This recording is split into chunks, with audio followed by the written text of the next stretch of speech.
Right, looks like it's showing me live now. So hopefully you've got both sound and vision. Twitch decided I wasn't live. Don't know why. So eat more chips, good evening, hello, welcome to the studio. Thanks for coming back tonight. Yay! Now having got vision back, I'm just going to disappear off, well I'll leave the stream link. I just want to get a couple of tissues so I can wipe the black ink off this.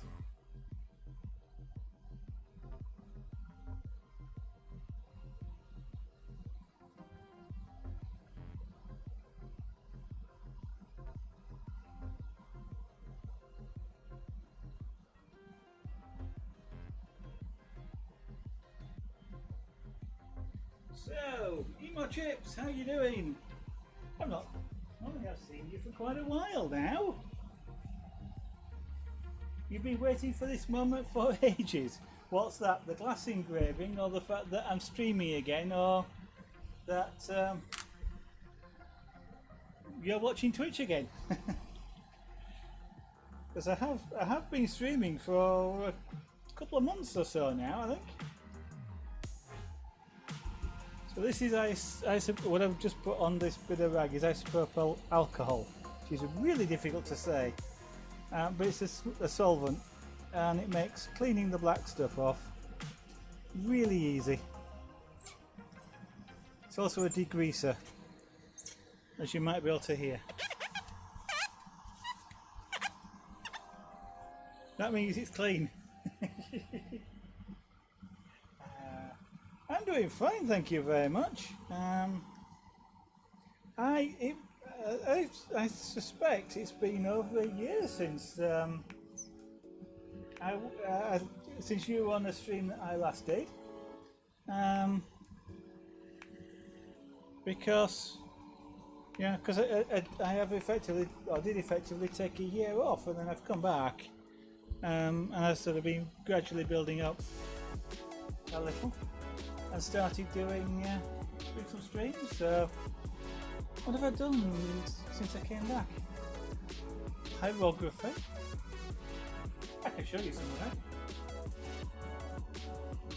In fact I can, yes.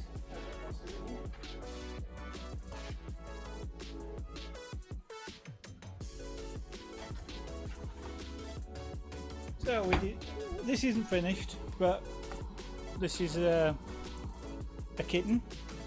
Oh, he's not a kitten anymore, he's a year old now. It's a ginger kitten, which I'm working on. I'll probably come back to it, but I wanted a rest for a while. And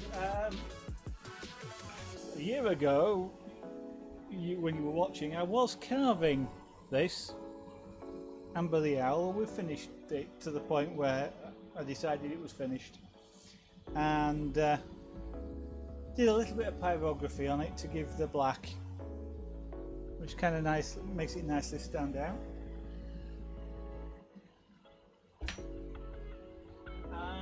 I haven't finished it, but I've started building a 3D printer kit. That was, well, I had the kit when you last saw me streaming, and I had it then at least a year. So that's over there, and then that didn't seem to be very popular. Not many people were particularly interested in watching that, although I guess it's summer and Twitch is always really quiet in summer. And what else have I got? Magic dots, although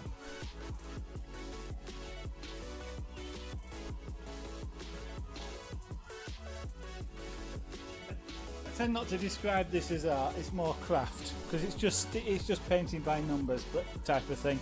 It's sticking little plastic dots onto an image. That's these things under here, and they sparkle. So it's a sort of a nice, relaxing pastime. Is that? There's no art involved in it really. The picture's already done. It's just wherever there's a number 5 sticking a black dot and things like that. But they're pretty. And I always said I made rugs. The other day, he says this is big, so you know, I can't really get it on stream at the moment, but especially since there's powdered glass underneath here. But this is rug making, and this is actually a picture of Scooby-Doo. I can't get it on stream, but I was doing that for a little bit on stream. I haven't finished that either, but I kind of wanted to finish off lots of things, and that's one of them. I did mention I can do glass engraving now. I think I mentioned that when back then when I was streaming that I did do glass engraving, but I couldn't do it because I couldn't get the extractor fan where I was broadcasting from, or actually the other way around. I couldn't broadcast from where the extractor fan was. Now I can get it on the table in front of me, which is there, and you can actually, you might actually be able to hear that. So for the past few days, we sort of did engrave this, which might be recognisable. If nothing else, it's recognisable as a coffee jar. But just for the fun of it, and the fact that I got some new tools, so and the compressor is a little bit further away, so it's a bit quieter. I even did some soldering on stream one day. I was soldering up a doorbell sounder, so lots of things. And now I'm doing this. And you started pencil drawing recently. Well done. How are you doing? How are you finding it? Are you practicing lots? Because that's the trick. I don't. Indeed, Doctor Who, a Tardis. This isn't. That one a minute ago was. It is actually surprisingly hard to do straight lines. It's a sort of a stylized version, which a lot of engraving is, but I couldn't actually think of what to do. I've got these coffee jars. I drink coffee, so I've got coffee jars, and it seems a waste throwing them away. So I got one which I did last year sometime. I think I actually managed to do that one on stream, and it had a coffee table, a Greek cafe coffee table, a palm tree on a beach, and a cup of coffee on it, and the word coffee on the fourth side.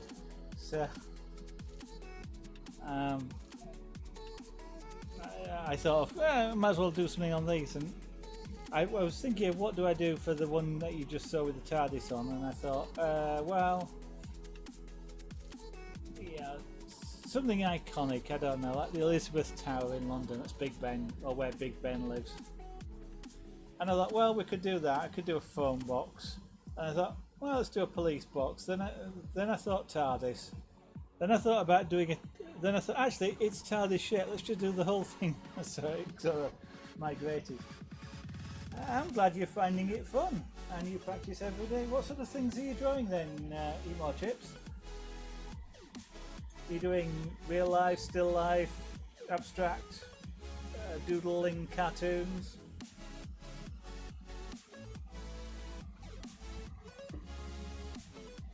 I'm going to do a little bit more engraving. In actual fact, I was just about, I think, to switch tools, for which I need a screwdriver. So what I'm going to do is change to a, what am I going to change to?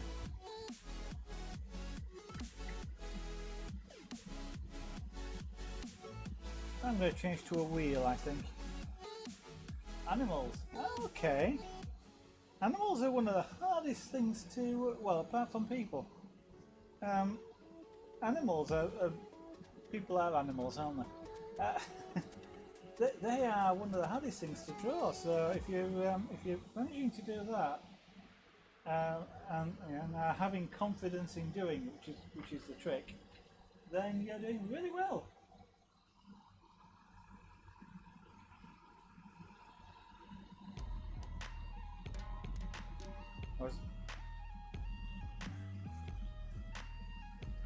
Do you have any? Are you confident enough to show any pictures of what you've been drawing, or would you prefer to keep them to yourself for the moment?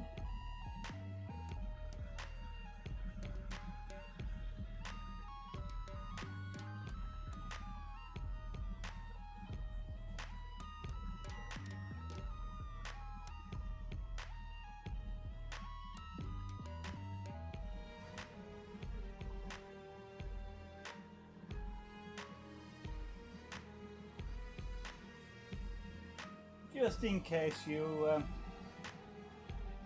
find drawing people and scenery way harder.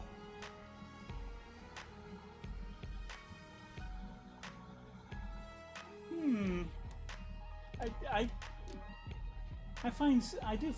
personally find scenery harder to do.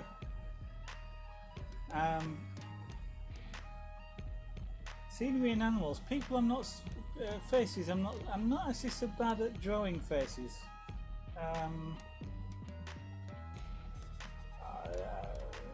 Are they? Do you have them on anywhere online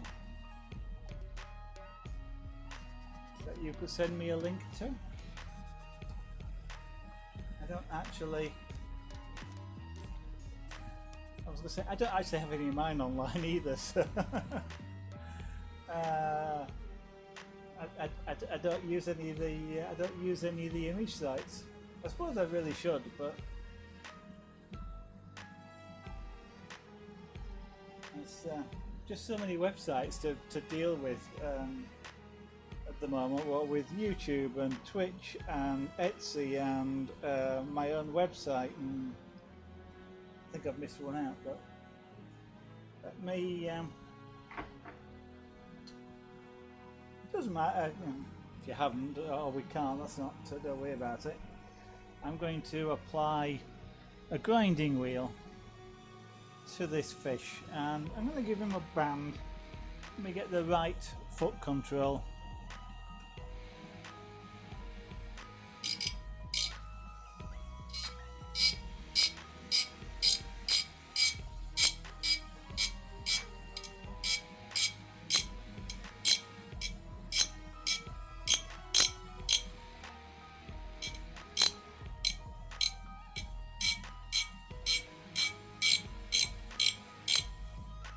Now, the nice thing about this is I don't actually have to be that accurate about the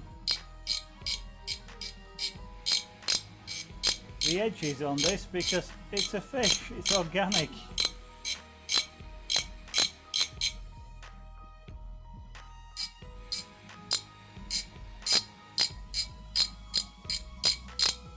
I mean, effectively what you're looking at is my attempt here to actually draw a fish, albeit I'm doing it using a glass engraving, but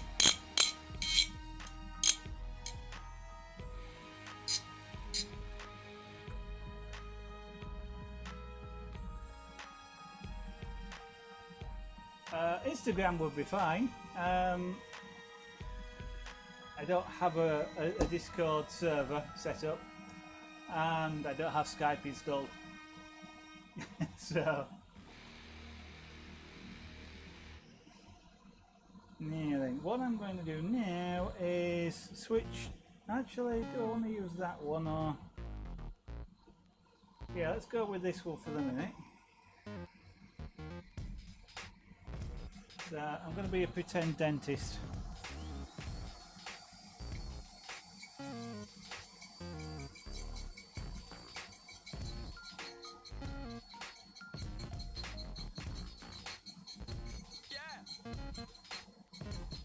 Same pretend dentist because I'm actually using dental instruments here. This is a dentist drill, and the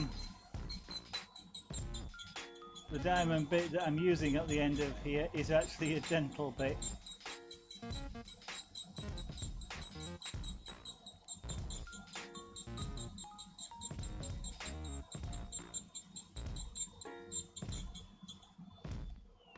Actually, I quite like that, just as I've done it there.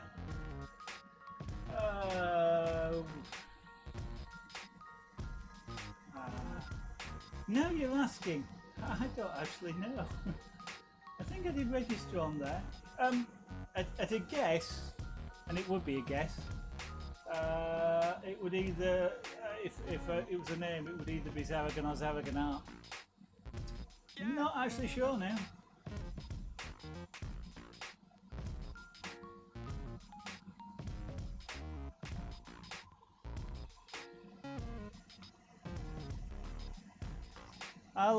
I may end up having to sort of attempt to log back in and see. It's Zaragan the dentist. Yeah. Well, as I say, if you know, amateur dentistry, it really is a dental drill, and it really is a dental bait. Both of them were bought from dental suppliers, so they.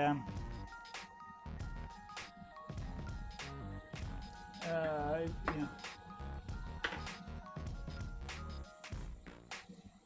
it's yeah, it's a bit of fun really, but I mean, there's no way I'm ever gonna. I'm not gonna take any of these to teeth. I tell you what, though, it really amazes me. I use these on glass. I use them on wood as well, and it is amazing just how fast this will turn either wood or glass into powder. And I don't mean shavings, I mean powder. It's sort of, I get covered with what looks like flour, which is actually glass dust when I'm doing this sometimes, and he's doing this with glass, you know, and you think, what? When a dentist does it, how on earth they manage to? I was about to say, how on earth they manage to be so gentle that they don't destroy teeth, and I know how it's practiced.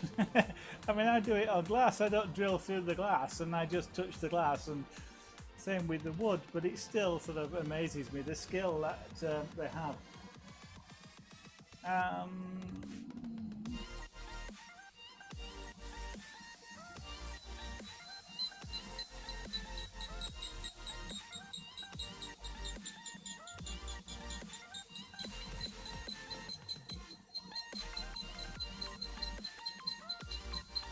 So I'm stippling this, which is just effectively just creating lots of dots.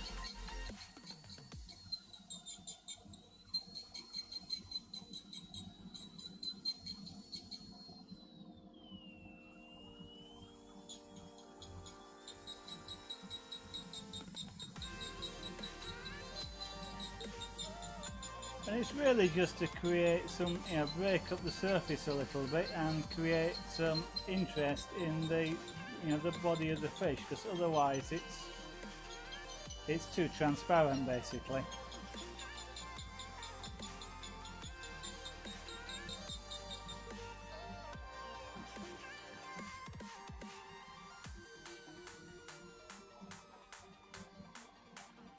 No, that's not it. I'll have to go into Instagram. I think I got an account on there, but I can't really remember what it is. I'll have to have a look, eat more chips. No, I'll maybe whisper you that later on. Yes, it's true. You can say that about anything that anybody does, you know, and it's when you don't know how to do it and you try it for yourself, it's amazingly hard. I mean, somebody who knows what they're doing makes it look easy, and that's, and I kind of, you know, it's something that, you know, with people saying that to me when I'm doing this, you know, that's amazing. How on earth could you possibly, you know, manage to do that, whatever it is I'm doing? And it's kind of, and you sort of feel like saying, but it's easy. And of course, it's easy because I've had practice and I've tried it. But it's still, you know, it still surprises me that just how much skill there is in it. Even when, you know, if you like, you know, because I've drawn, and you're doing drawing. This is kind of drawing. I'm kind of drawing with this tool. I mean, I'm even holding it like a pencil, and I'm more or less doing exactly what you would with drawing. So it's really not kind of surprising that this would be not as easy as it might look. And you know, a dentist is doing this with a magnifying lenses on his face inside somebody's mouth with a bit that's got a right angle bend on it. And I oughtn't to be surprised, but I am. And I know when it comes to doing things like the glass blowing, which I want to try and start to do later this year, the first time I try it, I'll go, it's amazing what people are doing with this. Yeah, how on earth can they manage to do it? And it's because they've got practice and built up the skill. But you know, it's I don't know. I still find it fascinating and interesting that they can actually, you know, that people have the skill to do these things.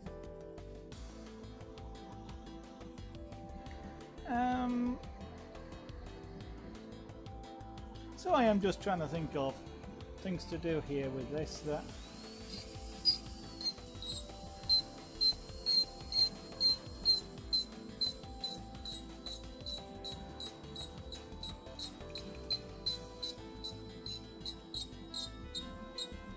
so I'm kind of doodling with these, just sort of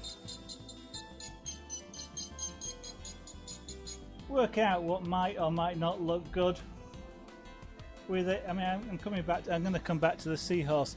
I have a tendency to want to do too much detail on things like this, and I'm sure I probably can do it in time. I just talking about the skill. I don't have the skill yet to do it. You know, I can watch some of the expert glass engravers, and I think it's kind of the opposite in a way. Oh, okay, well, if they can do it, I should be able to do it. And that's true, I should. But they've had sort of lots of practice and I haven't yet, so... so it's not as good as I would like it to be, you know, but you don't get better unless you try and practice and fail maybe, and, you know, I'm sure when you're drawing, you know, there's plenty of times where you go, that's not quite what I envisaged it going to look like. And sometimes it looks better, sometimes you need to make some corrections. I kind of, I find it funny in a way, because it's the same with the pyrography and the glass. You don't get a second chance. When you touch this, or any of the tools, to the glass, it's made a mark and you can't really polish it out. You can polish it a little bit and smooth it out, and you can't make it disappear, but you can make it less obvious. But it's still one of these, do it once and do it right, otherwise you're stuffed sort of art forms. And I'm kind of surprised in a way that I seem to keep picking these things to learn on. Art forms where you do not get a second chance.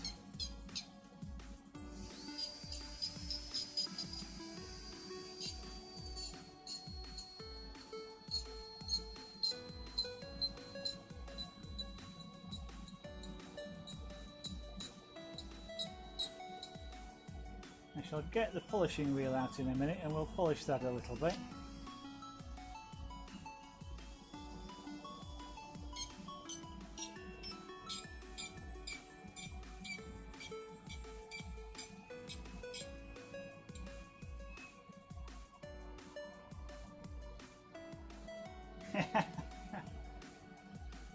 Well, you can always try it, you know. You do it with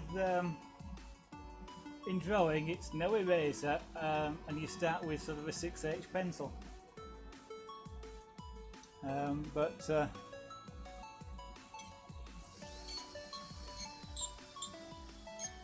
I kind of get used to it. So I mean, when I started just engraving this tonight, there's a very fine outline around there. I can't lose that outline ever, but at least it's really faint, so I can sort of play about with the outline if necessary to you know, to make it less obvious. And so you sort of play about with it like that, but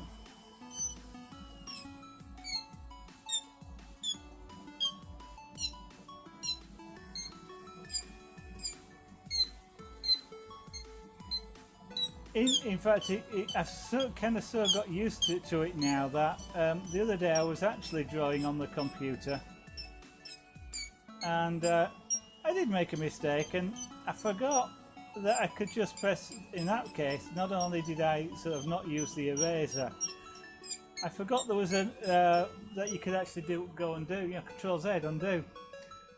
And so I was busy sort of correcting the mistake, shall we say, before I went, hang on a minute.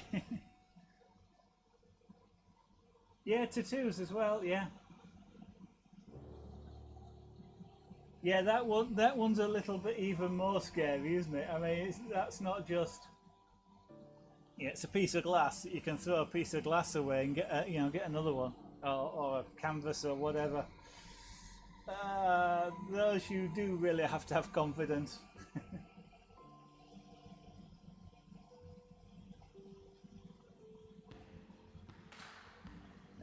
I am kind of finding a bit that there's a lot of transferable skills with these things. Actually, it's not that bad, emo chips, but because I mean, you get a lot of tattoo artists, for example, that will specialise in turning one tattoo into another, and so if you, and that's because the person made a mistake in getting it in the first place, perhaps. So you know, that sort of thing is possible, and ultimately for a person, they can, you know, it's not very cheap and it's quite painful, I understand, but you do have laser removal of tattoos, which is you still don't get a perfect canvas back, shall we say. You know, it's like polishing glass or sanding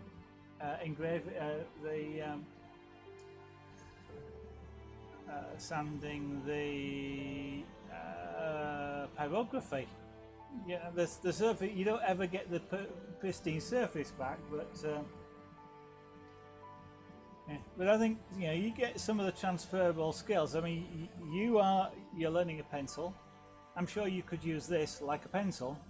I mean, drawing on a 3D object is a slightly different skill to drawing on a flat surface, a 2D surface, just because of the way in which you don't have anything to rest on as easily, for example, and it's a bit of a heavy pencil.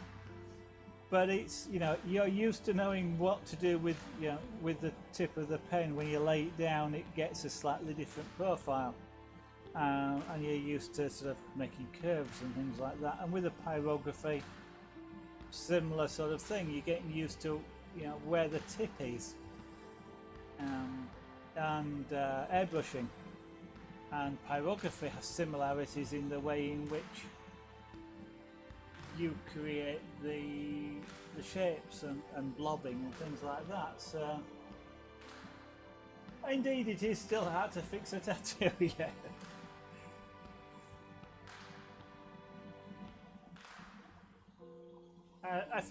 I kind of find it fascinating to watch as well. Somebody who, I have absolutely no interest at all in having a tattoo. It actually wouldn't bother me to tattoo someone else, even though I have no interest in it myself, and that, I gather, would put off a lot of clients. And I'm not actually got any real interest in trying tattoo, if you see what I mean. But I do kind of find it fascinating to watch, and there certainly used to be some programs on Sky TV in the UK with tattoo artists. haven't watched them for a while because they started to get more about the people than the tattoo art itself, and they got less. I got less interested in them at that point, but to the point now where I don't watch television. I just watch YouTube.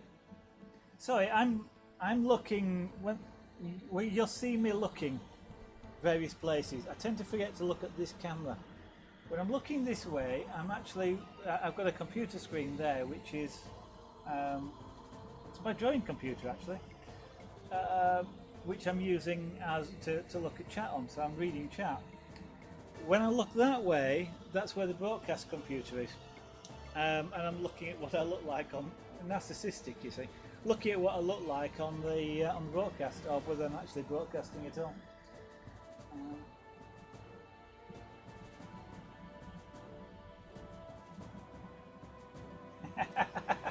The typical dilemma of an artist. Unless it's a close family member, they probably like it. If it's a close family member, I don't know. That's yeah,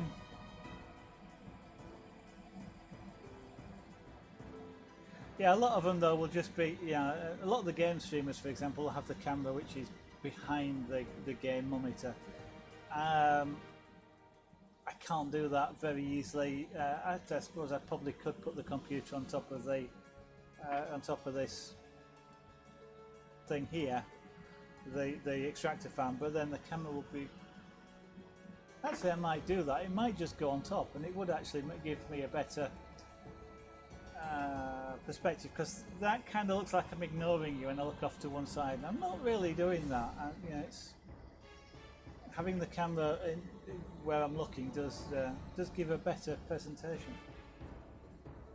But yeah. And of course, it's less interesting to you when all you see. I mean, I know most of the interest is in this stuff, really, but it's less interesting when all you're seeing is my bald head.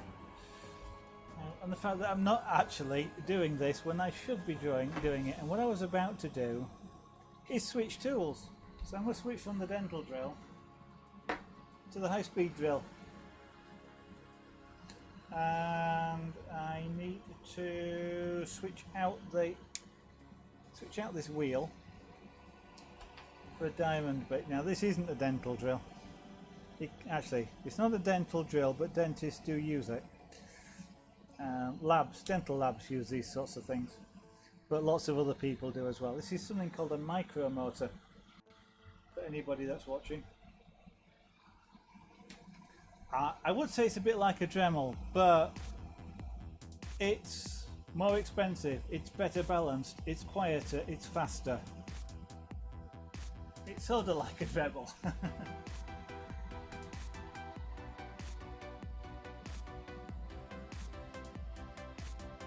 Okay, well, certainly if an artist is telling you that it's good, I would believe them. We are all kind of used to that sort of thing, and most artists will recognise the fact that it doesn't help if somebody tells you that you're good when it's not, and a lot of artists tend to be a lot better at giving, and this is artists as in general, not just artists who paint or draw, used to giving feedback in a different way. So if they see that there's something that isn't as it is, they tend to be more positive about it, as in, I like this, but it's, the shape isn't quite right, or your shading could be a little bit better in this area. You tend to get that sort of feedback from them, and that's a good way of telling where they're being genuine about it, if you like. If somebody who's an artist just said, "Oh, like that," or "Yeah, that's really good," then usually they're kind of not being as truthful as they might be. But yeah, someday there is. But I mean, you will be experiencing the same thing I do. Lots of artists do, is we never think what we do is good enough, and we always know where all the mistakes are. And don't know if you've learnt it yet, but you don't point them out. I do on stream, because part of what I'm doing is, as I learn, I am illustrating what I learn to the people watching in case they are interested in trying out whatever it is I'm doing. And if and whilst they may think it's perfect, and once they start trying it they find out that it wasn't perfect, and by illustrating or explaining where I've made mistakes, then it helps you learn. You generally learn. Yeah, that's right, and that sort of if you've got artists and people who are able to do that for you, then that's absolutely a fantastic way to learn. So feel I will say, feel free to be critical about what you're seeing here, because sometimes I'm quite happy with people who give critical feedback, shall I say, rather than being critical. I am not sure what I'm doing here.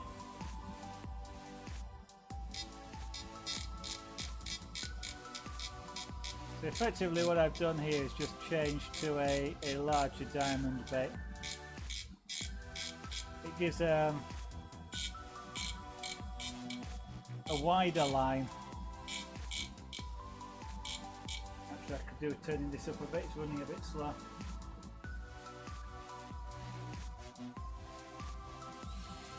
There we go. If I spin it faster, it bounces less. As you saw when I was doing it, or when you saw, but you heard when I was doing the big band here, the tool was bouncing. You could hear it knocking against the glass, and I kind of let it do that because it produced an interesting effect. Usually when I'm using a diamond ball like this, I'm not after that happening, and it is slightly, but if you spin the tool faster, then it tends to cut more than it bounces.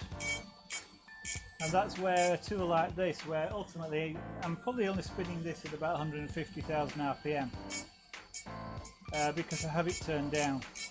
But that's where a tool like this is a lot better than things like the Dremels, which maybe are only running at about 20,000 RPM.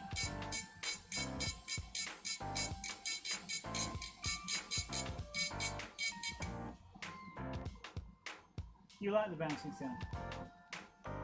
It's a sound. I mean, it's a nice. I don't necessarily like it. I don't dislike it either. I mean, it's a sound that tells me what's going on. It's like with carving, and as you may remember, we've been talking in the past about carving, where there's this crunching noise to it when you're cutting it properly, which tells you what's going on. It tells you that you're doing it right, and that bouncing sound tells you not that you're doing it wrong, but what's happening to the tool. And it might be, if you're after something really smooth and you're getting that sound, you know that you're not going to get it smooth. You're going to get this sort of intermittent engraving sort of thing. And yet there are times when you go, you know what, I like that effect, so I'm listening for that sound, and I'm sort of trying to let it happen. I haven't worked out yet how to actually, well, I have worked out of course, that's to slow the tool down, but you just like the sound. You're one of these people that like fingers down the blackboard, are you? or rubbing balloons. Yeah. To me it's a sound. I'm not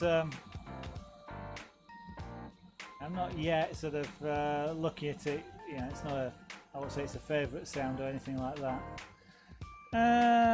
Let's give this fish This one gives a slightly different sound when it bounces.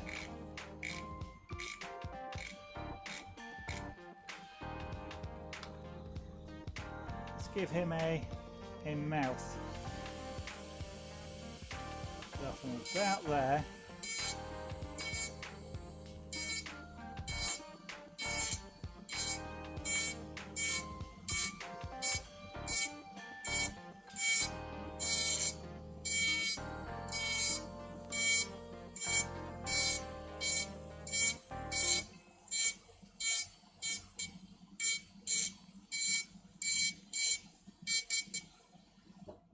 Like that.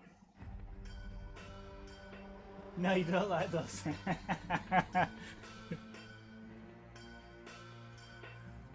No, you see, to me, they don't bother me. I know Lady Zara absolutely hates that sound, the fingernail blackboard sound. It doesn't bother me in the slightest.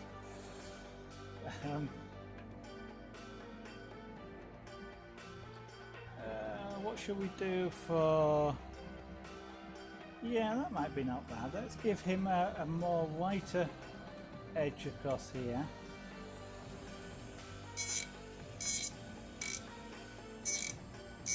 See, this is bouncing now, and it's partly because I'm being a little bit tentative. I know what that is. If I hold it down more strongly, it won't bounce. Or I speed up the tool.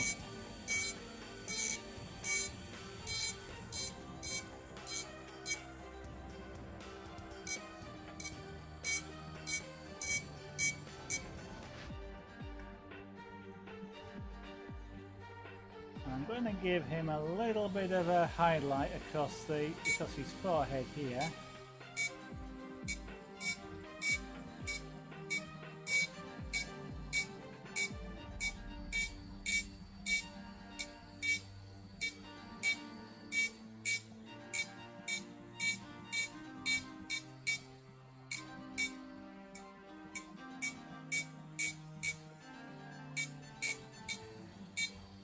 I may just polish that out a little bit so it's not quite as bright as it is there.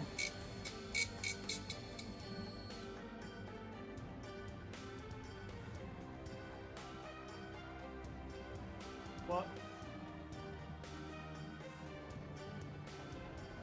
Oh, should I watch the very first original Planet of the Apes, or should I watch that?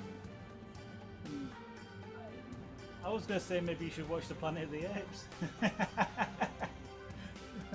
But thank you very much for the compliment.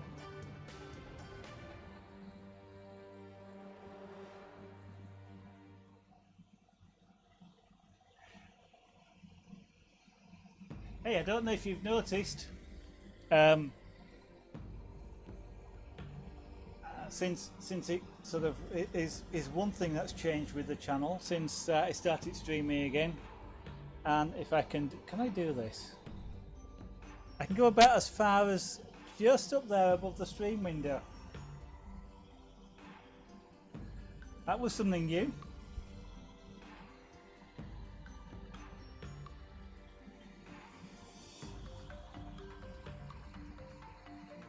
Oh, thank you very much. Now you see, for me that wouldn't be such a hard decision, well, apart from watching myself, but it was the other way around. That wouldn't be such a hard decision, you see, because I don't like the Planet of the Apes. I don't really like it, so that's not such a hard decision. Actually, eat more chips. Have you taken up streaming yet? Now that you're an artist, is it something that you've going to start thinking of doing?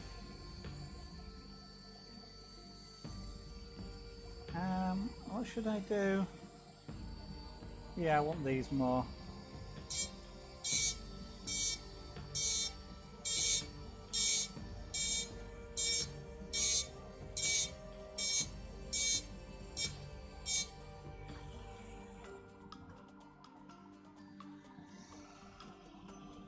Now this is one thing that engraving is perhaps a little bit easier than with pencil, and that is I can turn the work around a bit easier than you can like an A4 or even an A3 piece of paper.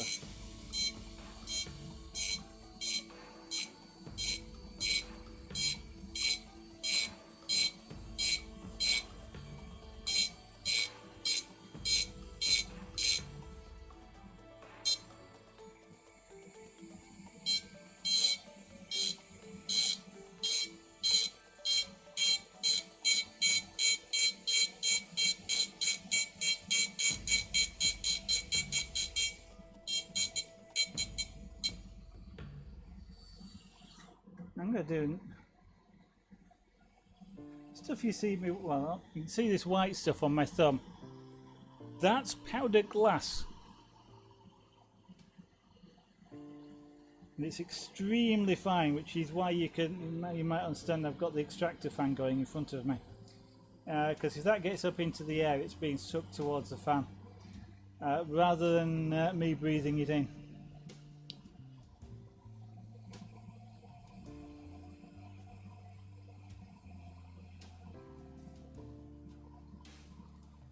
You don't know how to stream and your internet isn't particularly good. You would like to. And you don't know why you stay. You've been listening to too many streamers. So I don't know.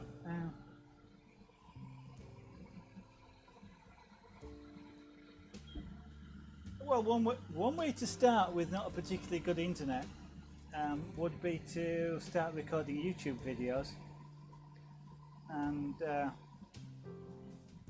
actually you can even upload them onto to Twitch now. But that's kind of one way, because then you can, yeah, if it takes a long while to upload, it's not really a problem. What sort of speed are you getting with your internet? Because I mean, I'm broadcasting what, about 2.5 megabits per second. Sorry, 2.5 megabits per second. And that's, I could up it a little bit. I mean, my internet will stand a lot more than that. Just, I mean, you can also cut that down. I'm broadcasting what, 720, so you could broadcast at something like 480. You don't have to, people don't have to make it full screen. To sort of see what it's like, just grab OBS and play about with that. Record it to your PC, and you'll get an idea of whether you like it. Because if you try recording something, I know it's kind of odd. It's really odd when you start looking at a camera and talking and having no feedback. So at least you can see what it looks like from another perspective. But yeah, something like if you've got a couple of megs, you should be able to stream that. You have a good enough PC. You're about to tell me you've got something like an i7 5 gig PC with some 980 cards in it, a couple of 980s, aren't you?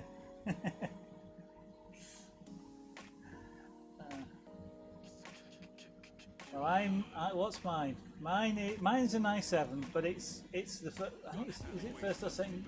Probably first generation i7. Yeah, because I think it is, because it's the 3-channel memory at 2.4 gigahertz, and the video card was good then. It isn't now. I can't remember what it is. But I kind of really don't have a reason to upgrade it at the moment. It sort of does everything that I want it to do. It could do with being a bit faster. An i10.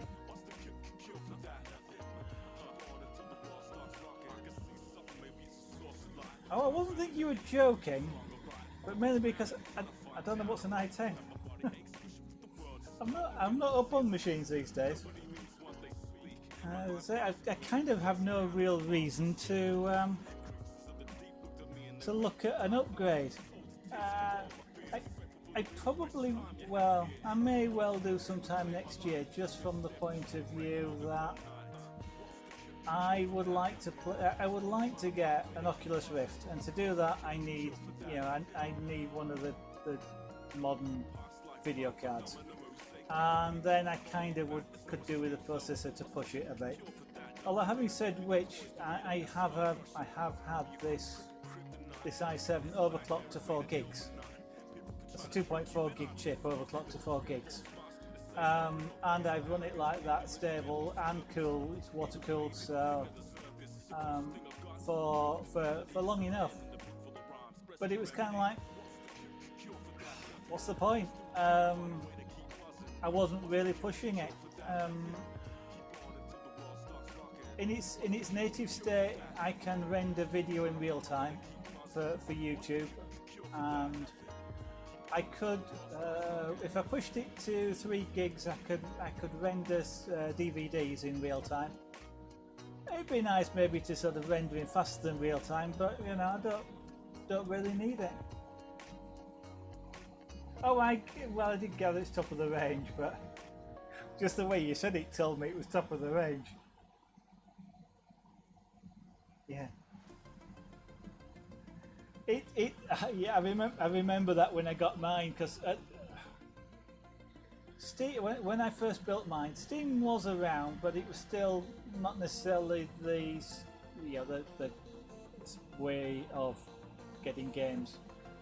And I can remember Game in the UK was a shop which I used to go in a lot and buying games. And of course, the assistants at the shop always used to say, you know, are you sure you've looked at the specs and your machine can run it? Because they, you know, they're reluctant to have things that have come back. You know, if you've opened the case, tough, you can't have your money back. And it used to be a case of I never used to look at them because the answer was yes. Whatever it was, the answer was yes.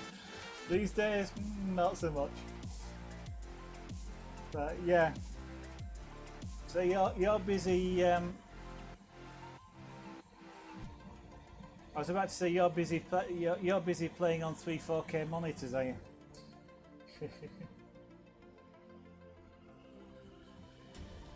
I think the thing which would make a difference to me is I use Painter, and having that responsive when I want to turn the you know, twist the canvas or zoom in, zoom out, or move it around. That would be where I would notice it more, where the graphics power, apart from the Oculus Rift, but where the graphics power and the processing power comes into it. But that is really about the only time when I would really notice it, because the games I kind of like playing, having said which, it may change. But I'm playing things like Factorio, Minecraft, what else am I playing? Fortress Craft Evolved, Train Simulator, these sorts of things. They're not pushing my machine. I mean, I can max out everything and on some of those, and yes, you know, the machine works a bit harder. But I guess the new Train Simulator, I know my machine isn't really fast enough for it. I have to turn everything down, and I sort of get I can play it, but that's about it. But I'm not into the really the ones. You only have one monitor. How do you manage with one monitor? Unless, of course, it's a very big monitor. Of course, these days it's big monitors aren't necessarily high resolution. High resolution monitors aren't necessarily big, but it's yeah. That's not a good thing to do.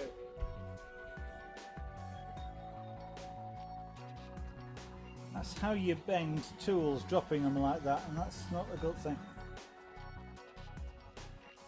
I don't know how you manage. I've got 3 over there.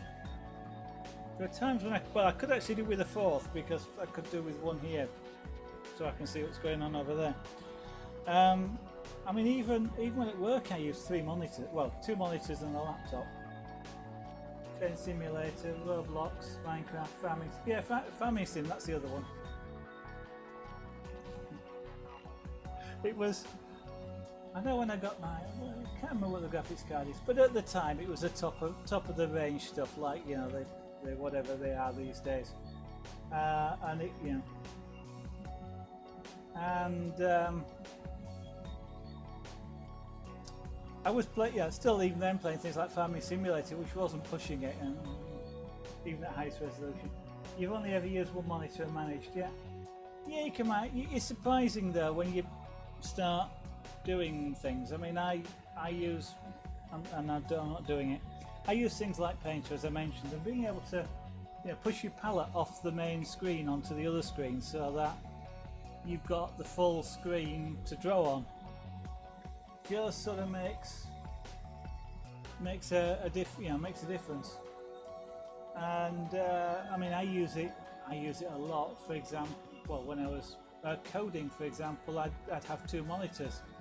One maybe had a reference text on it, or a browser of something on it, and the other one's got the coding window and things like that. It just makes it so easy when you've got sort of two pieces of paper side by side. See, things like Armour 3, I'm not interested in those sorts of games, and it kind of doesn't. But yeah, I can understand. I mean, yes, these days the games like that, they are pushing it. I mean, I'm thinking, what was I saying? I was, of course, you always get the adverts on things like Twitch at the start, and I was watching one the other day, and I don't know what the game actually was, but it was like F1 racing, and I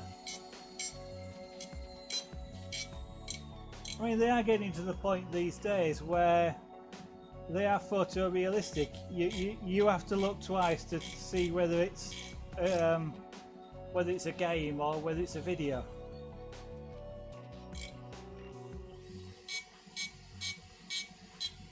And of course, the things are just going to keep going like that. So.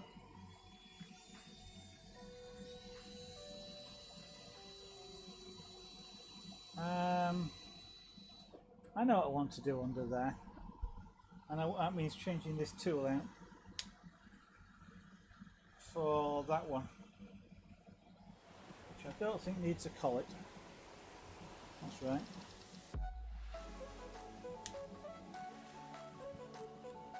Yeah.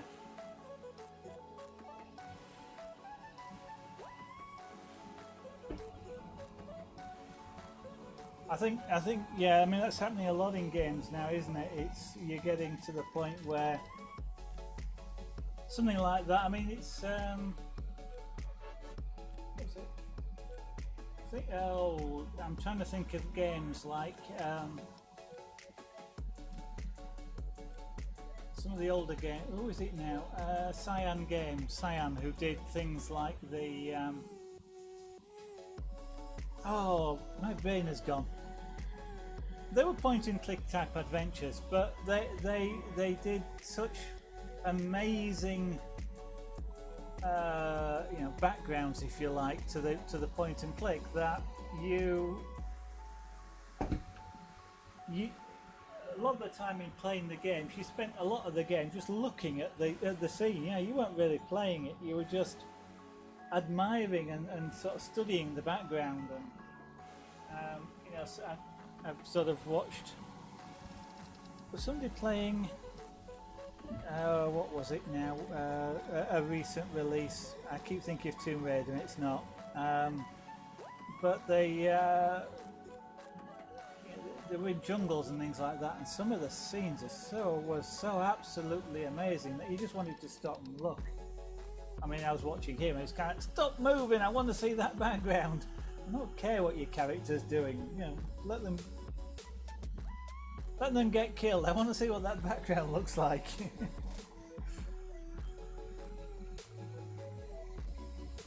Mind you, there again, you don't always need fantastic background. I mean, Minecraft, playing sky maps, it still gives me the creeps when you're holding shift over an infinite drop, and I don't have vertigo as such, but I can understand why that would trigger a lot of people. I don't like it. Nothing's going to happen apart from the character has to respawn, but I still don't like being there. And I can see things like as you get, graphics get better, that's just going to get worse.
Now I'm going to try and polish the centre of the eye.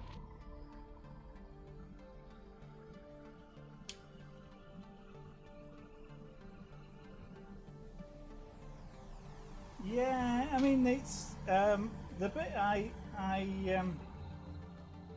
when you're talking about Minecraft, when I'm mining, I much prefer not to find caves. I don't like caves because all the monsters are in the caves, and you never know when something's going to jump out at you, and it's a game, and your brain just sort of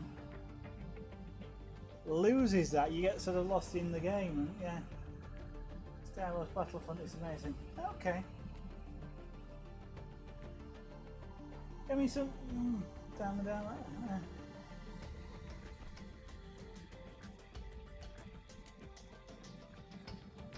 Yes, I mean outside, it's sort of it's kind of can't they leave me alone, but yeah, in the caves. Oh, yeah, they've got strange sounds now, haven't they?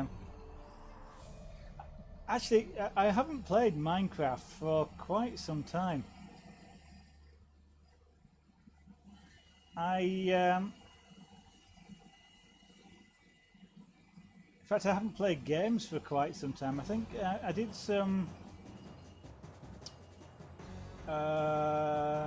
Truck Simulator at Christmas for the Christmas. What do you call it? I was going to say Christmas event, but Christmas sort of thing, and I haven't really played anything since then. And I think just recently I was watching who was it? Egypt, a glass streamer, and he started playing Factorio, and it's a game I got a while ago, and it's sort of I watched him for several days to the point where I want to have another go at that. And I've sort of kind of hooked a little bit on it again at the moment. I'm sort of playing it every night.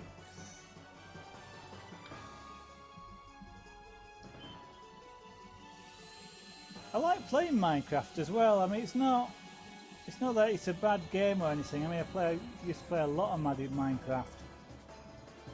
I think I tend to like to play one game for a long time, so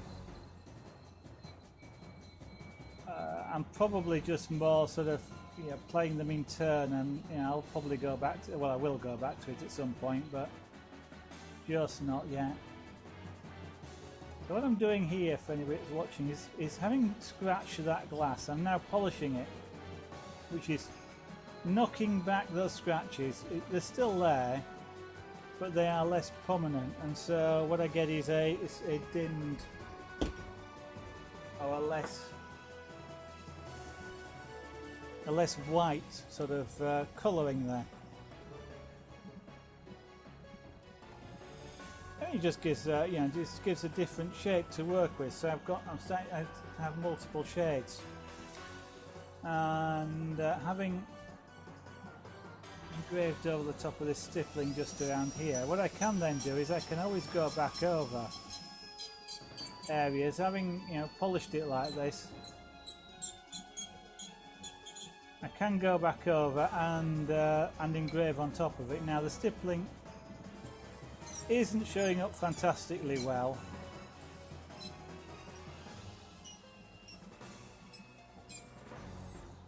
but I am seeing it here because of the way light's reflecting. Slightly different to what the camera is showing, but what I could do with doing is getting some sort of another sort of patch in there. And what I'm going to do with that is I'm going to use a polishing wheel, but instead of engraving first, I'm actually going to just use the polishing wheel on its own. And what that will do is give me a very, very light colouring, rather than sort of something fairly heavy, which is then sort of toned down. I find my screwdriver, there we go. What I need to do is buy some more of these mandrels, but I'm a cheapskate at the moment and can't afford it.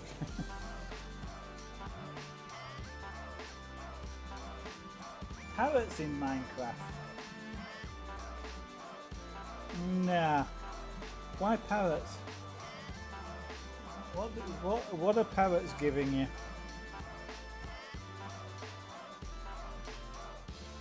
You know, I don't know, it's getting a bit...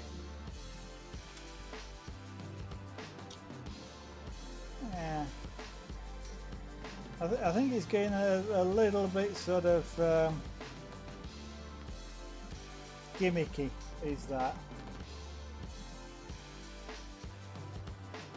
You know, I sort of... Yeah, the okay, pigs, sheep, cows, sort of makes sense. I mean, sheep for wool, you know, for beds, carpets, you know, that sort of thing. Yeah, it sort of makes sense. And of course, when you get into modded Minecraft, then they start to make even more sense. But cows for leather to make, you know, armor with, and you know, food. Pigs have kind of got a less of a use, but I mean, I kind of understand that they arrived by accident. Oh, well, creepers arrived by accident anyway from pigs, but pigs are just pure food, really. And so chicken, well, feathers, I don't know, feathers for making, you know, from chickens for making arrows. So again, they sort of make sense, and the eggs are just incidental. But much past that, okay, I'll go for bats. They're a good jump scare in caves. Bats, but otherwise don't really serve much purpose. But parrots? I don't think it's Microsoft. Yeah, they are a food source, but so are cows and so are carrots, and you know, it's pigs and cows are not much different to each other. I mean, at least you've got the other products from cows, like the milk for poison, and which you get obviously with the witches. So you know, there's multiple things. Same with the sheep, but pigs just seem to be there for food, and that's about it.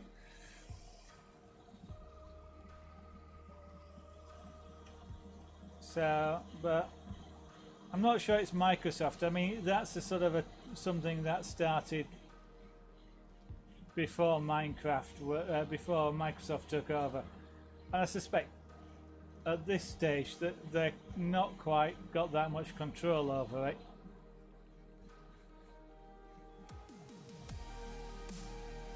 Yeah, I mean, I'm sure they will, and you know, especially as they're pushing it towards sort of the or pushing a version towards it being compiled rather than Java. But I don't think it's slinging blame on them just at the moment. I think it's purely Mojang that's in there with things like that.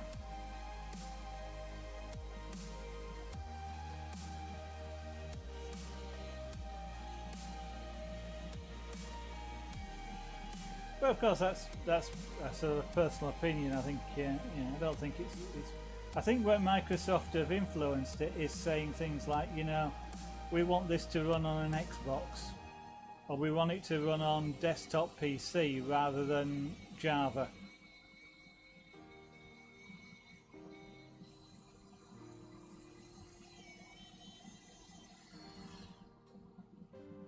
Ow, that's hot. So what I'm trying to do, I don't know if it's visible, but there is it's kind of a subtle here. It kind of looks like it's greasy, but it's not. It's actually sort of been very scratched with a very fine polish, and you can just about see it between this band and the stippling here. And it kind of looks gives the appearance of a shadow, which is why I'm doing it.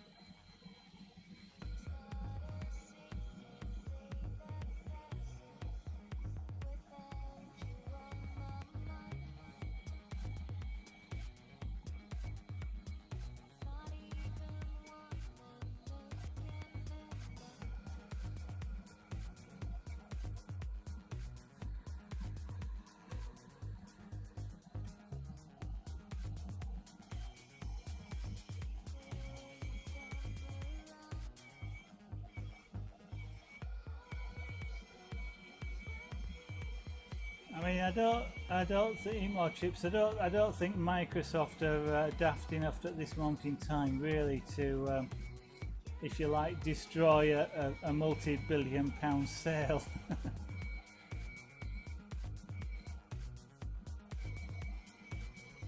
Now I'm going to polish the bottom of these stripes a little bit, just so it looks a bit like they're also in the shadow. I had a sudden thought then, I'd got this turned all the way up. With a polishing, well, with a wheel like this, one of the things you have to be careful of is the speed at which you spin it. They have a maximum recommended speed, and a Micromotor, generally speaking, will easily exceed that speed.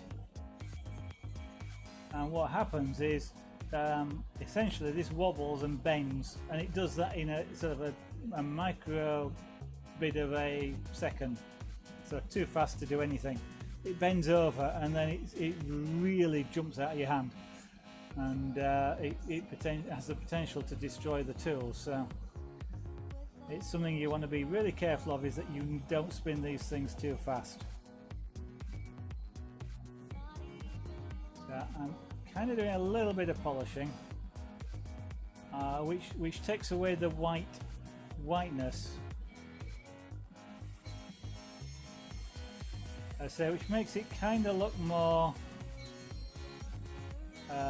in shadow, because it's a darker sort of colour than higher up.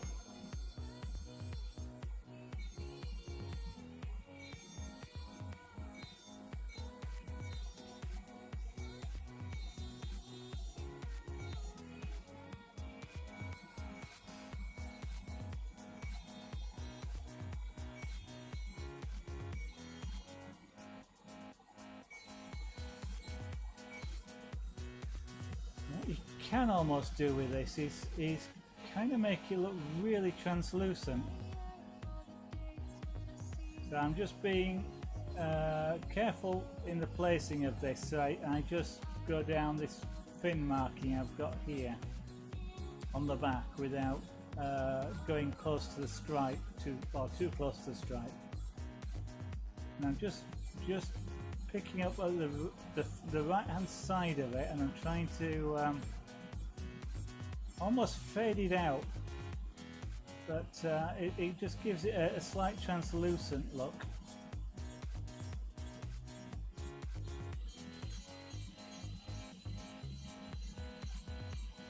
Excuse me, but I'm kind of concentrating on what I'm doing at the moment.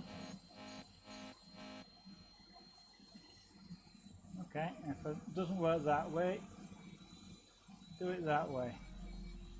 So just using a different angle on the tool. Sometimes gives you a different, you know, an improved effect. Now that glass at that point is going to be really hot, so actually, okay, I'm not actually going to touch it for a couple of, there we go, okay. Right, I've got a, yeah. That is really subtle. I can see when the light catches it, and then it almost disappears.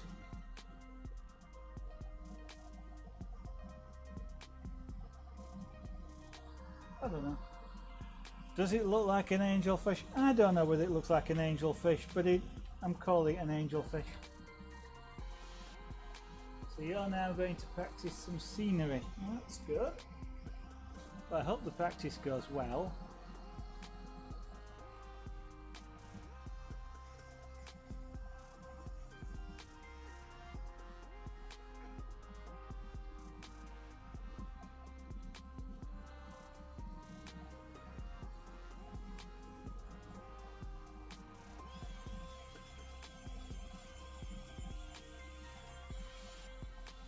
One thing I ought to do more is practice my drawing, and by ought to practice some more means I ought to practice. Forget the some more, because I don't actually do any practice at all. But I kind of find it, personally, I find it quite hard to practice, to do random practice. So what I end up doing is doing things like this. So this is practice, because I've never drawn. Well, I was about to say I've never drawn an angelfish before. That's not necessarily true. It's my PC case, which is the whole reason I got back into art. Has got angelfish on the side of it. It's it resembles an aquarium. Okay, you're on your PC. It resembles an aquarium, does my my PC, and that was all hand airbrushed, if there's such a thing. It was all done by hand using an airbrush, and that's the reason why I got back into art, and that was a while before I was streaming on Twitch. But I wanted a unique case for my PC, and the way of doing that was to airbrush one, and I wasn't going to pay 600 quid for somebody to do it. Bit of a cheapskate, really. And I had that interest in doing it. I've had interest in doing airbrushing for a long time, so it was a good excuse to actually go out and buy one. And that was my. It was actually, was it? Yeah, strictly speaking, that was the first thing I actually painted. Was the case, and I actually am rather proud of it to say it's the first thing I ever did. And the fish look a bit better on it, but there's my stage of skill that I've got in engraving. My airbrushing skill was better, and when you're using colour, you've got a lot more flexibility to do things and shade things, and in the engraving it's quite hard to get more than one shade. It's really hard to get more than about 3 or 4 for me anyway. And maybe what I ought to do with some of this is actually do some hard engraving, this is well, hard or sculptural engraving. This is kind of soft engraving. I'm scratching the surface of the glass, and whilst I am cutting into the glass a little bit, I mean that's why it's going white. You're scratching the surface. If you engrave deeper, so you're almost carving the glass, you can actually start to do relief carving on glass. You know, cut around the edge so this becomes a raised element, and it might be something I'll play about with at some point. Actually use sort of relief carving technique, or very shallow relief carving techniques, because this glass is only a couple of millimeters thick, but enough to sort of create that relief carved look. I think I'll leave that as it is. It's different. It's not necessarily what I envisaged, but it's fish-like.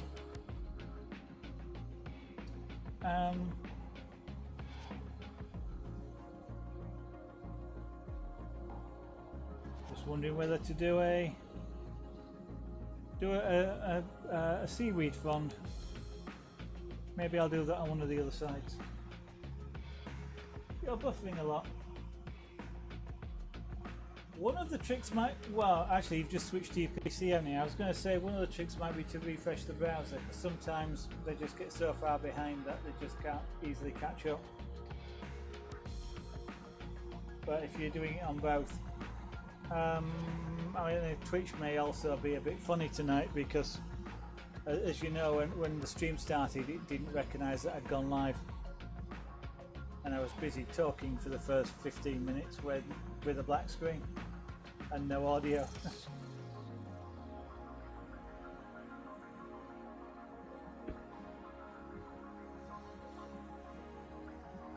So I was playing about with a seahorse on this side. I ought to get some a black cloth or something to stuff in there. I'm using one here, but this is my soldering mat and it doesn't go in very easily.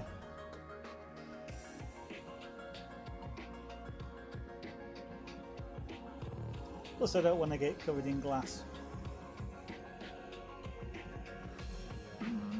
You can sort of see it a bit better like that. So I'm sort of just never done a seahorse before either, so it's kind of working out what I can and can't do.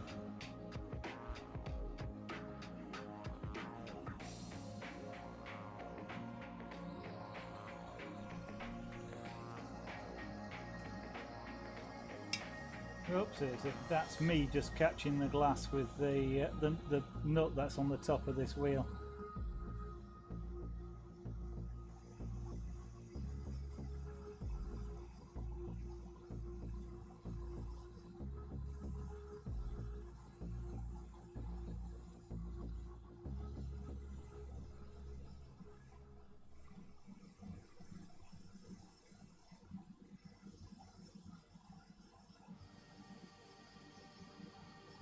So I'm not really using a polishing wheel like this a lot. In fact, I've actually not used a knife edge polishing wheel, which is what this is at all before, so it's kind of a new tool to me. So a lot of what I'm doing here is just playing with the tools as well. See what happens.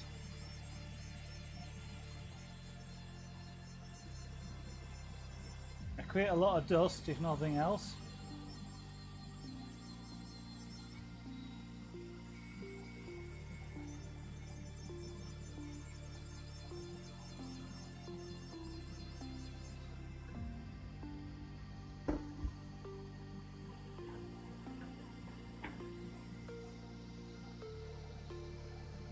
Now what I gotta watch is I've gone over the top. I'm gonna have to try out some of the other. Let's have a go with. Actually, yeah. One of the things I've got to be a bit careful of when I'm polishing, using things like that black, is I've gone over the top, and I've got, you know, that ghosted glass, that ghost engraved glass, which I use down here. Because the wheel is abrasive enough to actually cloud the glass slightly, so I'm going to watch that. What I suddenly thought was, I've got here. This is Arkansas stone, I think it is off the top of my head. It's a polishing stone in white. I'm going to try using it for something.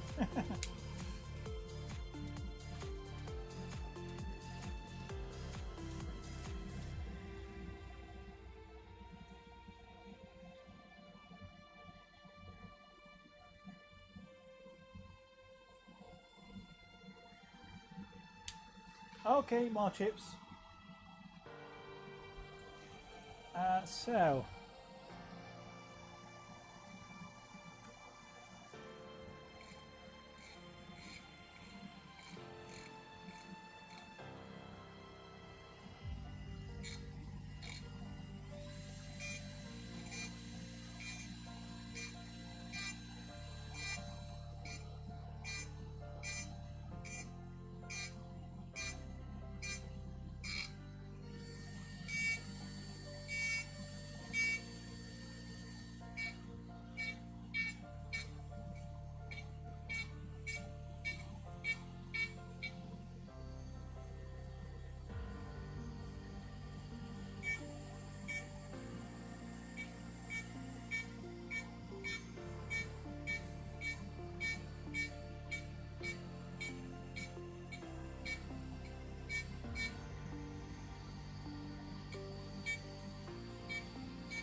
Interesting. Probably comes in more where there's a bit of a deep engraving on it, I think. So, another tool that I've not used before. And whilst I was mentioning earlier, a lot of what I'm using here are actual dental tools, and I just I was just reminded of that because that's what I've got here. Is a set of this is a set of dental burrs. So I've got little tiny diamond burrs, sort of rasp type burrs here. So these are all diamond tools. Are these footballs and different shapes, polishing stones, and even a little brush. So these are meant, composites. They're meant for sort of crowns, making crowns and things like that, for polishing and cutting those and making the shapes. And I've got here sort of, is this one open? Yeah. Stone, not polishing, grinding stones of various kinds, and show for the manufacturer in this particular case. They're meant for, these are meant for, again, for sort of polishing up artificial teeth, if you like, although fillings as well. Here we've got actual tungsten carbide cutting heads. These are what a dentist will actually, does that slide? Yeah. These are what a dentist actually cuts your, cuts holes in your teeth with, things like this.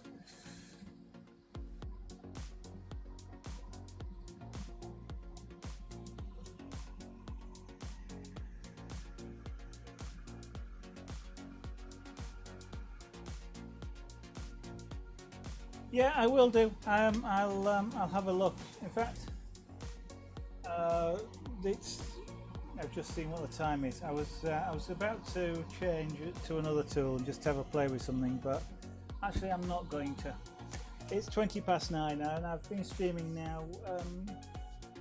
Actually, we started the stream, so about an hour, almost 2 hours now. So I'm gonna have a rest from it.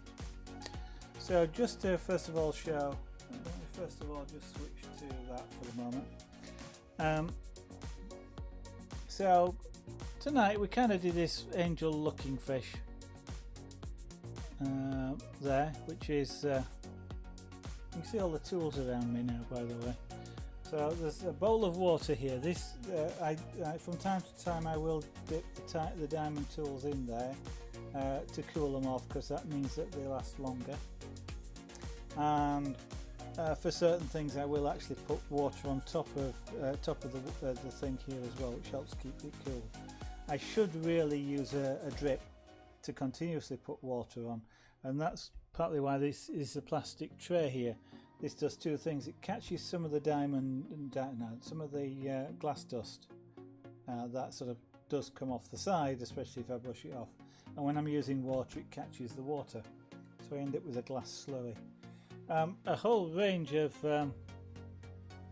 various bits here off to one side, the micromotor and the control unit for it, and just off to one side, which you can't see, is the dental drill, connected by an air hose to a control unit which is set over there through to the compressor in the garage.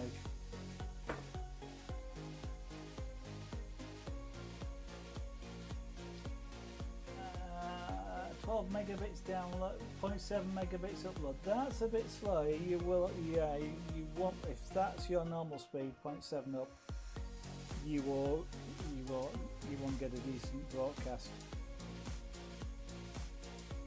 You would need to work with YouTube or perhaps Twitch now, because you can upload videos to Twitch. You might have to do that if you're interested in Twitch. I mean, Twitch is more about live broadcasting, so the way you do that would be to record something, upload it, and then play it as a VOD, but be in the chat at the same time. because you can't voice over at the same time. That would be nice if you could actually voice over whilst you were playing a VOD, but you can't. So yeah, you might be internet, but sorry, YouTube. That's a different way of broadcasting as well. What was I saying? Oh yes, and then the seahorse was something I was trying last night. I wasn't getting what I had in my mind, but that it wasn't really what I had in my mind, and just playing and doodling and trying out the different techniques and tools. Now then, you can see there the lower half shading when it's not catching, so you can just see it. So it's more like a shadow, which is quite an interesting effect. But yes, I'm playing about with engraving, so I've got something to do on the other two sides. I will come back and do some more on that. I think I'm going to play with some of these are different grades of polish. The black is supposed to be the most aggressive. I don't know if the white's don't know which one is the finest. And I'll, because I just can't remember, I would like to try and get rid of that, what I call as a bloom over the top there, that sort of very faint marking. I went a bit too far. I coloured outside the lines, not always a good idea. But yes, so that's that was mainly what we did tonight. Was the angel fish. I'm not sure actually. Sort of jars are necessarily my favourite medium, but it's finding the right thing to do on them, and it's also finding something that I feel like I can do justice to, and usually it needs more skill than I've got at the moment. But I'll switch to that camera for a while because I've got a great stream deck, and I don't play with it very often apart from starting up and shutting down. So I have to stop looking at my image over there. Yeah, I'm looking at myself. Isn't that sort of the height of, I've got to see myself. I don't know if I'm looking at myself for feedback or quite what. It's proving that I'm not sure I trust what that tells me. But anyway, we shall I'll deal with that in time. What I'm going to do is just say to those people, and especially to Eat More Chips, who's been chatting in the chat, chatting in the chat this evening. Thank you very much, Eat More Chips. It's been great fun having you back in the stream and chatting about things. And to anybody else that's watching, I'm going to encourage you to take a look just above the stream where there is the follow button. So following the stream would be fantastic, especially if you're interested in any of the arts that we do, because I will do lots of different things. It says variety streaming. It's because glass engraving, carving, pyrography, scraper board, punchcraft, magic dots, 3D printer building, rug making.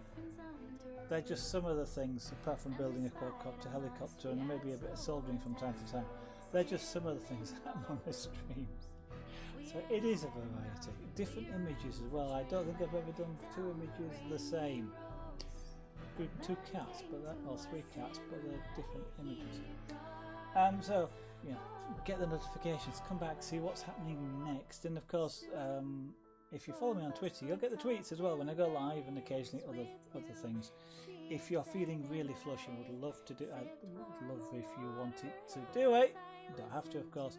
There is, of course, the subscribe button up there, and that goes towards helping the channel keep buying materials and tools and things like that. If you'd like to see any of the early Twitch broadcasts, boy was the style different back then. They are gradually being uploaded onto YouTube. Over 700 hours of archive, I think I worked it out at.